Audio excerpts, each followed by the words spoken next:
ಈ ರೀಡಿಂಗ್ ನಿಮಗೆ ಅನ್ವಯಿಸಿದರೆ ಅಥವಾ ರೆಸೊನೇಟ್ ಆದರೆ ಮಾತ್ರ ತೊಗೊಳ್ಳಿ, ಇಲ್ಲಾಂದರೆ ಬಿಟ್ಬಿಡಿ. ಇದು ಒಂದು ಜನರಲ್ ರೀಡಿಂಗ್ ಮಾತ್ರ ಆಗಿರುತ್ತೆ. ಕಾರ್ಡ್ಸ್ನ ಶಫಲ್ ಮಾಡಿದಾಗ ನನಗೆ ಫಸ್ಟ್ ಕಾರ್ಡ್ 8 ಆಫ್ ಪೆಂಟಿಕಲ್ಸ್ ಬಂದಿದೆ. ಸೊ ಮೇ ಬಿ ತುಂಬ ಎಮೋಷ್ನಲ್ ಆಗ್ಬೋದು ನೀವು ಅಂತ ಅನಿಸುತ್ತೆ ನನಗೆ. ಈ ಮಂತು ಸ್ವಲ್ಪ ಹೆಲ್ತ್ ಕಡೆ ಫೋಕಸ್ ಇರಲಿ. ತುಂಬ ಸಣ್ಣ ಪುಟ್ಟ ತೊಂದರೆಗಳಂತ ಹೇಳಲ್ಲ, ಏನಾದರೂ ತಾಗಿಸ್ಕೊಡ್ತೀರಾ, ಬೆರಳುಗಳ ಬಗ್ಗೆ ಹುಷಾರಾಗಿರಿ. ಸೊ ನೆಕ್ಸ್ಟ್ ಬರೋ 30 ಡೇಸ್ವರೆಗೂ ಸ್ವಲ್ಪ ಡಿಫಿಕಲ್ಟೀಸ್ ಅಂತ ಹೇಳ್ತೀನಿ. ಸ್ವಲ್ಪ ಪೇಷನ್ಸ್ ಇಂಪಾರ್ಟೆಂಟ್. ಹಾಗೆ ಸ್ವಲ್ಪ ಹೊಸ ವ್ಯಕ್ತಿಗಳನ್ನ ಮೀಟ್ ಆಗ್ತೀರಾ, ಮೋಸ ಹೋಗೋ ಚಾನ್ಸಸ್ ಕೂಡ ಅಷ್ಟೇ ಇರುತ್ತೆ. ಸಡನ್ ಡಿಫಿಕಲ್ಟೀಸ್ನ ಕೂಡ ನಾನು ಹೇಳ್ತೀನಿ. 8 of pentacles paying bills and loans ಅಂತ ಹೇಳುತ್ತೆ. 9 to 5 ವರ್ಕ್, ಓವರ್ ವರ್ಕ್ ನಿಮ್ಮದು, ನಿಮ್ಮ ಪಾರ್ಟ್ನರ್ದು. ಚಾಲೆಂಜಸ್ ಇಂಪ್ರೂವ್ ಆಗುತ್ತೆ, ಸ್ವಲ್ಪ ನೀವು ಬ್ಯಾಲೆನ್ಸ್ನ ನೋಡ್ತೀರಾ. ಸೆಕೆಂಡ್ ಕಾರ್ಡ್ ನನಗೆ 8 ಆಫ್ ವಾಂಡ್ಸ್ ಬಂದಿದೆ. ತುಂಬ ಕಾನ್ಸಂಟ್ರೇಷನ್ ಅಗತ್ಯ ಇದೆ ರಿಲೇಷನ್ಶಿಪ್ ಬಗ್ಗೆ ಮತ್ತು ನೀವು ಮಾಡೋ ಕೆಲಸದ ಬಗ್ಗೆ ಅಂತ ಕೂಡ 8 ಆಫ್ ವಾಂಡ್ಸ್ ಹೇಳ್ತಾ ಇದೆ. ಸೊ ಥರ್ಡ್ ಕಾರ್ಡ್ ನನಗೆ ನೈಟ್ ಆಫ್ ವಾಂಡ್ಸ್ ಬಂದಿದೆ. ತುಂಬ ಹಾರ್ಡ್ ವರ್ಕಿಂಗ್ ಇದ್ದೀರಾ. ನಾನು ಆಗಲೇ ಹೇಳಿದೆ, ಸ್ಯಾಟರ್ನ್ ಇದ್ದಾನೆ ಅಂದರೆ ಹಾರ್ಡ್ ವರ್ಕ್ ನೀವು ಮಾಡಲೇಬೇಕು. ಸೊ ಕೆಲವರು ಈ ಚಾಲೆಂಜಸ್ಸಿಂದ ಹೊರಗಡೆ ಹೋದ್ರಾಯ್ತು ಅನ್ನೋ ಪ್ಲ್ಯಾನಲ್ಲಿದ್ದೀರಾ, ಬಟ್ ಅದು ಹಾಗಾಗೋದಿಲ್ಲ. ನೀವು ಅದನ್ನೆಲ್ಲ ಕ್ಲಿಯರ್ ಮಾಡೇ ನೀವು ಲೈಫ್ ಇರೋದೇ ಹಾಗೆ, ಏನೂ ಮಾಡೋಕ್ಕಾಗೋದಿಲ್ಲ. ಬಟ್ ಇಲ್ಲಿ ಕೆಲವರು ತುಂಬ ಲೇಝಿ ಇದ್ದೀರಾ. ನೀವು ಕನೆಕ್ಟ್ ಆಗಿರೋ ಪರ್ಸನ್ನು, ಅದ್ರ ಕಡೆ ಕೂಡ ಗಮನ ಕೊಡಿ. ಸ್ವಲ್ಪ ಆ್ಯಕ್ಟಿವ್ ಆಗಿರಿ, ಜಿಮ್ಗೆ ಹೋಗಿ, ವ್ಯಾಯಾಮ ಮಾಡಿ, ಜಾಗಿಂಗ್ ಮಾಡಿ, ಫಿಟ್ನೆಸ್ ಫ್ರೀಕ್ ಆಗಿರಿ ಅಂತ ಕಾರ್ಡ್ ಹೇಳುತ್ತೆ. ಫೋರ್ತ್ ಕಾರ್ಡ್ ನನಗೆ ಏಸ್ ಆಫ್ ವಾಂಡ್ಸ್ ಬಂದಿದೆ. ಟ್ರಾವೆಲ್ ರಿಸ್ಟ್ರಿಕ್ಷನ್ಸ್ ಅಂತ ಹೇಳುತ್ತೆ. ಯಾವುದಕ್ಕೋ ಏನೋ ಪ್ಲ್ಯಾನ್ ಮಾಡಿರ್ತೀರ, ಟ್ರಾವೆಲ್ ಮಾಡಬೇಕು, ನಿಮ್ಮ ಪಾರ್ಟ್ನರ ಮೀಟ್ ಆಗಬೇಕು ಅಂತ. ಸೊ ಅದಾಗೋದಿಲ್ಲ. ಸೊ ಕೆಲಸದ ಒತ್ತಡದಿಂದ ತುಂಬ ಪ್ರೋಗ್ರಾಮ್ಸ್ ಆ್ಯಂಡ್ ಪ್ಲ್ಯಾನ್ಸ್ ಕ್ಯಾನ್ಸಲ್ ಹೋಗೋ ಚಾನ್ಸಸ್ ಇದೆ, ನಿಮ್ಮದು ಅಥವಾ ನಿಮ್ಮ ಪಾರ್ಟ್ನರ್ದು. ಫಿಫ್ತ್ ಕಾರ್ಡ್ ನನಗೆ 7 ಆಫ್ ಸಾರ್ಡ್ಸ್ ಬಂದಿದೆ. ಇಲ್ಯೂಷನ್ಸ್ ಅಂತ ಹೇಳುತ್ತೆ. 7 ಆಫ್ ಸಾರ್ಡ್ಸ್ ಕೆಲವೊಮ್ಮೆ ಭ್ರಮೆಯಲ್ಲಿರೋದನ್ನು ರೀಪ್ರೆಸೆಂಟ್ ಮಾಡುತ್ತೆ. ನೀವು ಭ್ರಮೆಯಲ್ಲಿದ್ದೀರೋ, ನಿಮ್ಮ ಪಾರ್ಟ್ನರ್ ಭ್ರಮೆಯಲ್ಲಿದ್ದಾರೋ, ತುಂಬ ಸುಳ್ಳುಗಳನ್ನ ಹೇಳ್ತೀರಾ. ಅಗತ್ಯ ಇಲ್ಲದೆ ಇದ್ದರೂ ಕೂಡ ನೀವು ತುಂಬ ಸುಳ್ಳನ್ನ ಹೇಳ್ತಿರೋ, ಅಥವಾ ನಿಮ್ಮ ಪಾರ್ಟ್ನರ್ ತುಂಬ ಸುಳ್ಳುಗಳನ್ನ ಹೇಳ್ತಾರೋ. ಸೊ ರೆಡ್ ಫ್ಲ್ಯಾಗ್ ಅಂತ ಹೇಳುತ್ತೆ. ನಿಮಗೇನೋ ತುಂಬ ಫೀಲಿಂಗ್ಸ್ ಇದೆ, ಡೇಟ್ ಮಾಡಬೇಕು, ಅವ್ರನ್ನ ಮೀಟ್ ಆಗಬೇಕು, ಅವ್ರನ್ನ ನೋಡಬೇಕು, ಅವ್ರ ಜೊತೆ ಫೀಲಿಂಗ್ಸ್ನ ಶೇರ್ ಮಾಡ್ಕೊಳ್ಬೇಕು ಅಂತ. ಬಟ್ ನಿಮ್ಮ ಪಾರ್ಟ್ನರ್ದು ರೆಡ್ ಫ್ಲ್ಯಾಗ್ ಇದೆಯೋ, ನಿಮ್ಮದು ರೆಡ್ ಫ್ಲ್ಯಾಗ್ ಇದೆಯೋ, ತುಂಬ ರಿಸ್ಟ್ರಿಕ್ಟಿವ್ ಇದ್ದಾರೆ, ಅವರು ಓಪನ್ ಅಪ್ ಆಗ್ತಾ ಇಲ್ಲ, ಅವ್ರ ಫೀಲಿಂಗ್ಸ್ನ ಶೇರ್ ಮಾಡ್ಕೊಳ್ತಾ ಇಲ್ಲ ಅಂತ ಅನಿಸುತ್ತೆ. 6th ಕಾರ್ಡ್ ನನಗೆ 7 ಆಫ್ ಕಪ್ಸ್ ಬಂದಿದೆ. ಕೆಲವರು ತುಂಬ ಕೆಲಸದಲ್ಲೋ ಅಥವಾ ರಿಲೇಷನ್ಶಿಪ್ಪಲ್ಲೋ ತುಂಬ ಕನ್ಸಿಸ್ಟೆನ್ಸ್ ಇದ್ದಾರೆ. ಸೊ ಹೇಗಾದರೂ ಮಾಡಿ ಅವ್ರನ್ನ ಪಟ್ಕೊಳ್ಳೇಬೇಕು, ಅವ್ರ ಮನಸ್ಸನ್ನ ಗೆಲ್ಲೇಬೇಕು ಅನ್ನೋ, ಸೊ ಅಥವಾ ಗೋಲ್ಸ್ನ ಅಥವಾ ಡ್ರೀಮ್ಸ್, ಕೆರಿಯರ್ ಬಗ್ಗೆ ಆದರೆ ಆ ಗೋಲ್ಸ್ನ ರೀಚ್ ಮಾಡಲೇಬೇಕು ಅಂತ ಹೇಳ್ತಾ ಇದೆ. ಸೊ ಫ್ಯಾಮ್ಲಿ ಚೆನ್ನಾಗಿದೆ, ವೆಲ್ತಿ ಫ್ಯಾಮ್ಲಿ ಅನ್ಬೋದು, ನಿಮ್ಮದು ಕೂಡ ಅವ್ರದ್ದು ಕೂಡ. ಸೊ ಅಡ್ವೈಸನ್ನ ತೊಗೊಳ್ಬೋದು. ಸ್ಟಾರ್ಟಿಂಗ್ ಆಫ್ ರಿಲೇಷನ್ಶಿಪ್ಪಲ್ಲಿ ಹೊಸದಾಗಿ ಕಮಿಟ್ ಆಗಿದ್ದರೆ ಖಂಡಿತವಾಗ್ಲೂ ನಿಮ್ಮ ಫ್ರೆಂಡ್ಸ್ದು ಯಾರಾದರೂ ಅಡ್ವೈಸ್ನ ತೊಗೊಳ್ಳಿ ನೀವು ಅಂತ ಕೂಡ ಕಾರ್ಡ್ ಹೇಳುತ್ತೆ. 7th ಕಾರ್ಡ್ ನನಗೆ 6 ಆಫ್ ಸಾರ್ಡ್ಸ್ ಬಂದಿದೆ.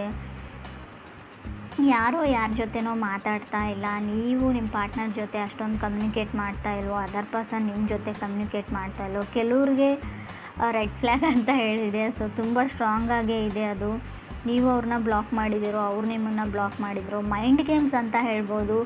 ಸೊ ಮೈಂಡ್ ಗೇಮ್ಸ್ ಕೂಡ ಕಾಣ್ತಾ ಇದೆ. ಕೆಲವರಿಗೆ ಮಾತ್ರ ಫ್ರೆಂಡ್ಸ್, ಎಲ್ರಿಗೂ ಅಲ್ಲ. 8th ಕಾರ್ಡ್ ನನಗೆ ನೈಟ್ ಆಫ್ ಪೆಂಟಿಕಲ್ಸ್ ಬಂದಿದೆ.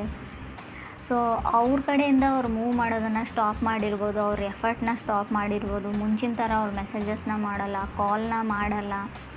ಸೊ ಇತ್ತೀಚೆಗೆ ಯಾಕೋ ಅವ್ರಿಗೆ ಇಂಟ್ರೆಸ್ಟ್ ಕಮ್ಮಿ ಆಗಿದೆ ಅಂತ ನಿಮ್ಗೆ ಅನಿಸ್ತಾ ಇದೆ. ಬಟ್ ಅದು ಯಾವುದೇ ರೀತಿಯಿಂದಲೂ ಇಂಟ್ರೆಸ್ಟ್ ಕಮ್ಮಿ ಆಗಿಲ್ಲ. ಅವರು ನಿಮ್ಮ ಕಡೆಯಿಂದನೂ ಏನಾದರೂ ಎಫರ್ಟ್ ಬರಲಿ, ನೀವು ಕೂಡ ಅವ್ರನ್ನ ಅಷ್ಟೇ ಅಡ್ಮೈರ್ ಮಾಡಲಿ, ಅಷ್ಟೇ ಲವ್ ಆ್ಯಂಡ್ ಕೇರ್ ಮಾಡಲಿ, ಅಫೆಕ್ಷನ್ ಇರಲಿ ನಿಮ್ಮ ಕಡೆಯಿಂದನೂ ಅಂತ ಅವರು ಬಯಸ್ತಾ ಇದ್ದಾರೆ ಅಂತ ಹೇಳ್ಬೋದು. 9th ಕಾರ್ಡ್ ನನಗೆ ಸ್ಟಾರ್ ಕಾರ್ಡ್ ಬಂದಿದೆ. ಲರ್ನಿಂಗ್ ಕರ್ವಲ್ಲಿ ಇದ್ದೀರಾ ರೈಟ್ ನಾವು, ನೀವು ಅಥವಾ ಅವ್ರಿಗೂ. ಸ್ಟಾರ್ ಕಾರ್ಡ್ ಇರೋದ್ರಿಂದ ಹೋಪ್ ಇದೆ, ನಂಬಿಕೆ ಇದೆ ನಿಮ್ಮ ಮೇಲೆ, ಅವ್ರ ಮೇಲೆ ನಿಮಗೆ. ಸೊ ಚೇಂಜಸ್ ಇನ್ ರಿಲೇಷನ್ಶಿಪ್ ಅಂತ ಹೇಳುತ್ತೆ ಸ್ಟಾರ್ ಕಾರ್ಡ್ ಕೂಡ. 10th ಕಾರ್ಡ್ ನನಗೆ 6 ಆಫ್ ಪೆಂಟಿಕಲ್ಸ್ ಬಂದಿದೆ. ಕೆಲವರು ಇತ್ತೀಚೆಗೆ ಕೆಲಸ ಸಿಕ್ಕಿದೆಯೋ, ಕೆರಿಯರ್ ಸೆಟಲ್ ಆಗಿದ್ದೀರೋ, ಇತ್ತೀಚೆಗೆ ಮನೆಯಲ್ಲಿ ಫ್ಯಾಮಿಲಿ ಮೆಂಬರ್ಸ್ ನಿಮಗೆ ಜವಾಬ್ದಾರಿ ಕೊಟ್ಟಿದ್ದಾರೋ. ಲರ್ನಿಂಗ್ ಟು ಪೇ ಬಿಲ್ಸ್ ಅಂತ ಹೇಳುತ್ತೆ. ಏನಾದರೂ ಡೀಪ್ ಸ್ಟಫ್ನ ಬೈ ಮಾಡೋದು, ಪ್ರಾಪರ್ಟಿ ಖರೀದಿ ಮಾಡೋದು, ವೆಹಿಕಲ್ಸ್ನ ತೊಗೊಳ್ಳೋದು, ತುಂಬ ರೆಸ್ಪಾನ್ಸಿಬಿಲಿಟೀಸ್ನ ತೊಗೊಳ್ತಾ ಇದ್ದೀರಾ ಕ್ಯೂರು ಅಂತ ಕೂಡ ಕಾರ್ಡ್ ಹೇಳುತ್ತೆ. ತುಂಬ ಲೇಝಿ ಇದ್ದರೆ ಮುಂಚೆ ಫ್ಯಾಮಿಲಿ ಮೆಂಬರ್ಸ್ ನೋಡ್ಕೊಳ್ತಾರೆ, ಪೇರೆಂಟ್ಸ್ ನೋಡ್ಕೊಳ್ತಾರೆ, ಸೊ ಅದ್ರ ಬಗ್ಗೆ ಎಲ್ಲ ನಾನು ಯೋಚನೆ ಮಾಡಲ್ಲ ಅಂತ ಅಂದ್ಕೊಳ್ತಿದ್ರಿ. ಬಟ್ ಇತ್ತೀಚೆಗೆ ಎಲ್ಲ ಜವಾಬ್ದಾರಿಗಳು, ಸೊ ಇದು ನಿಮ್ಮ ಜೊತೆ ಆಗ್ತಾ ಇರ್ಬೋದು ಈ ಸಿಚುವೇಶನ್, ಅಥವಾ ನಿಮ್ಮ ಪಾರ್ಟ್ನರ್ ಲೈಫಲ್ಲಿ ಕೂಡ ಆಗ್ತಾ ಇರ್ಬೋದು ಅಂತ ಕಾರ್ಡ್ಸ್ ಹೇಳುತ್ತೆ. 11th ಕಾರ್ಡ್ ನನಗೆ 8 ಆಫ್ ಕಪ್ಸ್ ಬಂದಿದೆ. ವಾಕಿಂಗ್ ಅವೇ ಅಂತ ಹೇಳ್ಬೋದು. 8 ಆಫ್ ಕಪ್ಸ್ ಯಾರಿಂದನೂ ನೀವು ದೂರ ಸರಿಯೋಕ್ಕೆ ಟ್ರೈ ಮಾಡ್ತಾ ಇದ್ದೀರಾ. ಕೆಲವರು ಸ್ವಲ್ಪ ಮಟ್ಟಿಗೆ ಇಗ್ನೋರ್ ಮಾಡ್ತಾ ಹೋಗ್ತಾ ಇದ್ದೀರಾ ಅಂತ ಹೇಳ್ಬೋದು. ಫ್ರೆಂಡ್ಸ್, ಇದು ಎಲ್ರಿಗೂ ಅಲ್ಲ, ಕೆಲವ್ರಿಗೆ ನಿಮ್ಮ ಪಾರ್ಟ್ನರ್ ನಿಮ್ಮನ್ನು ಇಗ್ನೋರ್ ಮಾಡ್ತಾ ಇದ್ದಾರೋ ಅಥವಾ ನೀವು ನಿಮ್ಮ ಪಾರ್ಟ್ನರ್ನ ಇಗ್ನೋರ್ ಮಾಡ್ತಾ ಇದ್ರೋ, ದೂರ ಹೋಗಬೇಕು ಅಂತ ಅನಿಸಿದೆ ಕೆಲವ್ರಿಗೆ, ಇಂಟ್ರೆಸ್ಟ್ ಕಮ್ಮಿ ಆಗಿದೆ ಅಂತ ಕೂಡ ಹೇಳುತ್ತೆ. ಆಗಲೇ ಹೇಳಿದೆ, ಏನಾದರೂ ಪ್ರಾಪರ್ಟಿನ ಬೈ ಮಾಡ್ತೀರಾ ಅಂತ. ಕೆಲವರು ಮನೇನ ಪರ್ಚೇಸ್ ಮಾಡಬೇಕು ಅಂತ ಅಂದ್ಕೊಂಡಿದ್ದಾರೆ. ಕೆಲವರು ಓವರ್ ಕಮಿಟ್ ಆಗಿದ್ದೀನಿ ಅಂತ ಅನ್ನಿಸ್ತಾ ಇದೆ. ನಾನು ಆಗಲೇ ಹೇಳಿದೆ, ಯಾವುದ್ರ ಹಿಂದೆನೂ ಕೂಡ, ಯಾರ ಹಿಂದೆನೂ ಕೂಡ ನೀವು ತುಂಬ ರಶಲ್ಲಿ ಹೋಗಬೇಡಿ, ತುಂಬ ಓವರ್ ಕಮಿಟ್ ಆಗಬೇಡಿ ಅಂತ ಹೇಳುತ್ತೆ. ಸೊ ನಿಮ್ಮ ಮನಸ್ಸು ಏನು ಹೇಳುತ್ತೆ ಅದನ್ನು ಮಾಡಿ, ಪರವಾಗಿಲ್ಲ. ಆದರೂ ಕೂಡ ಅವ್ರಿಗೆ ನೀವು ಹೆಸಿಟೇಟ್ ಮಾಡ್ತಾ ಇದ್ದೀರಾ, ಇರಿಟೇಟ್ ಮಾಡ್ತಾ ಇದ್ದೀರಾ ಅನ್ನೋದ್ರ ಬಗ್ಗೆ ಕೂಡ ಯೋಚನೆ ಮಾಡಿ. ಸ್ವಲ್ಪ ಸ್ಟಾರ್ಟಿಂಗಲ್ಲಿ ಸ್ವಲ್ಪ ಪೇಷನ್ಸ್ ಇಂಪಾರ್ಟೆಂಟ್ ಆಗುತ್ತೆ. ಅವ್ರನ್ನ ನೀವು ಅರ್ಥ ಮಾಡ್ಕೊಳ್ಳೋಕೆ ಟ್ರೈ ಮಾಡಿ, ಅಥವಾ ನೀವು ಅವರು ನಿಮ್ಮನ್ನು ವೈಸ್ ವರ್ಸ ಅಂತ ಕಾರ್ಡ್ ಹೇಳುತ್ತೆ. 12th ಕಾರ್ಡ್ ನನಗೆ 2 ಆಫ್ ಸಾರ್ಡ್ಸ್ ಬಂದಿದೆ. 13th ಕಾರ್ಡ್ ಏಸ್ ಆಫ್ ಸಾರ್ಡ್ಸ್ ಬಂದಿದೆ. ಸೊ ಅವ್ರು ಯಾಕೋ ಮಾತಾಡ್ತಾ ಇಲ್ಲ ನಿಮ್ಮ ಜೊತೆ ಅಂತ ಅಂದ್ಕೊಳ್ತೀನಿ ನಾನು. ನಿಮ್ಮ ಪಾರ್ಟ್ನರ್ ನಿಮ್ಮ ಜೊತೆ ಮಾತಾಡ್ತಾ ಇಲ್ಲ. ಸೊ ತುಂಬ ಸೇಫ್ ಗೇಮ್ ಆಡ್ತಾರೆ ಅವರು, ಸೇಫಾಗಿರೋಕ್ಕೆ ಟ್ರೈ ಮಾಡ್ತಾರೆ.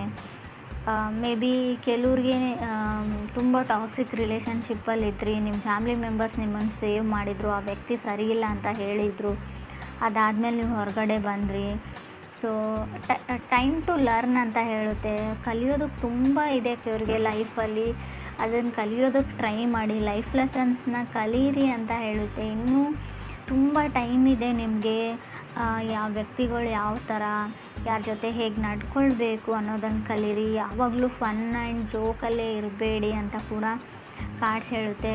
ಕೆಲವೊಮ್ಮೆ ನೀವು ಮಾಡೋ ಜೋಕು ಕೆಲವ್ರಿಗೆ ತುಂಬ ಹಾರ್ಟ್ ಆಗಿದೆ ಅಂತ ಕೂಡ ಹೇಳುತ್ತೆ. 6 ಆಫ್ ಪೆಂಟಿಕಲ್ಸ್ ಮತ್ತು 8 ಆಫ್ ಕಪ್ಸ್ ಇರೋದ್ರಿಂದ ಸೊ ನೀವು ಜೋಕ್ ಅಂತ ಮಾಡ್ತೀರಾ, ಬಟ್ ಏನೋ ಯಾರಿಗೋ ಹರ್ಟ್ ಮಾಡಿದ್ದೀರಾ, ಇದರಿಂದ ಅವ್ರು ಶಟ್ ಡೌನ್ ಆಗಿದ್ದಾರೆ, ಕಮ್ಯುನಿಕೇಟ್ ಮಾಡ್ತಾ ಇಲ್ಲ, ನಿಮ್ಮ ಜೊತೆ ಮಾತಾಡ್ತಾ ಇಲ್ಲ, ಇತ್ತೀಚೆಗೆ ಯಾಕೋ ಇಗ್ನೋರ್ ಮಾಡ್ತಾ ಇದ್ದಾರೆ. ರಿಜೆಕ್ಟೆಡ್ ಫೀಲಿಂಗಲ್ಲಿ ನೀವಿದ್ದೀರೋ, ನಿಮ್ಮ ಪಾರ್ಟ್ನರ್ ಇದ್ದೀರೋ, ತುಂಬ ಏನೋ ಮೊದಲಿನ ಥರ ಇಲ್ಲ, ತುಂಬ ಚೇಂಜಸ್ನ ನೋಡ್ತಾ ಇದ್ದೀನಿ, ಸ್ವಲ್ಪ ಚೇಂಜ್ ಆಗ್ತಾ ಇದ್ದಾರೆ ನನ್ನ ಪಾರ್ಟ್ನರ್ ಅಂತ ಅನ್ನಿಸ್ತಾ ಇದೆ ನಿಮಗೆ. ಇದರಿಂದ ಟ್ರಿಗರ್ ಆಗ್ತಾ ಇದ್ದೀರಾ, ಇಬ್ಬರಲ್ಲೊಬ್ಬರು ಹರ್ಟ್ ಆಗ್ತಾ ಇದೆ ನಿಮಗೆಲ್ಲೋ ಒಂದು ಕಡೆ. ಬಟ್ ನೀವು ಅದನ್ನು ಓಪನ್ ಆಗಿ ಅವ್ರ ಜೊತೆ ಡಿಸ್ಕಸ್ ಮಾಡಿಲ್ಲ. ಸೊ ಅದನ್ನು ಕೇಳಿಬಿಡಿ, ಅವ್ರಿಗೆ ಏನು ಪ್ರಾಬ್ಲಮ್ಮು, ಏನು ನಡೀತಾ ಇದೆ ಅಂತ. ಸೊ ಒಂದು ಸಲ ಕ್ಲಿಯರ್ ಮಾಡಿಕೊಂಡು, ಸೊ ಅದರಿಂದ ಅವ್ರಿಗಿಷ್ಟ ಇಲ್ಲ ಅಂದರೆ ಅದರಿಂದ ಹೊರಗಡೆ ಬನ್ನಿ ಅಂತಲೇ ನಾನು ಹೇಳ್ತೀನಿ.